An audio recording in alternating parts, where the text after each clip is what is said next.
হেই sellers, chip নাকি inexpensive কোনটা use করব? চিপ হচ্ছে গিয়ে low price, often low quality. তাহলে কোনো কিছু বা কোনো বস্তুর যদি কোয়ালিটি লো থাকে এবং সেটা সস্তা হয় বা কম দামে হয়, তখন এটা আমাকে চিপ বলবো।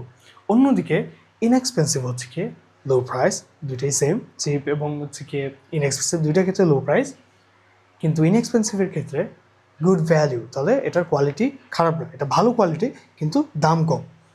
ইন দিস কেস আমরা ইনএক্সপেন্সিভ ইউজ করবো। সহজ বাংলায় বললে চিপ হচ্ছে গিয়ে সস্তা যেটা খারাপ মান, এবং ইনএক্সপেন্সিভ হচ্ছে গিয়ে কম দামি কিন্তু ভালো মান, যেসব জিনিস ভালো কিন্তু কম দামে পাওয়া যাচ্ছে, ইন দিস কেস আমরা ইনএক্সপেন্সিভ ইউজ করবো। এক্সাম্পল যদি আমরা দেখি, দিস চিপ ওয়াচ ব্রোক, তাহলে যে সস্তা ঘড়িটা আছে সেটা ভেঙে গেছে বা নষ্ট হয়েছে।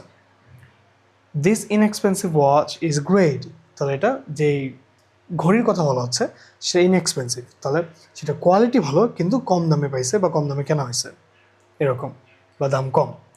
Don't buy cheap, look for inexpensive. কারণ যদি বাজেট কম থাকে তখন আমরা চিন্তা করি যে একটা কোনো কিছু সস্তা নিলে হয়েছিল, কিন্তু সস্তা জিনিস বলতে খারাপ কোয়ালিটি বোঝাচ্ছে। আমরা একই দামে কোনো কিছু ভালো কোয়ালিটির পাইতে পারি যেটার দাম কম কিন্তু মান ভালো।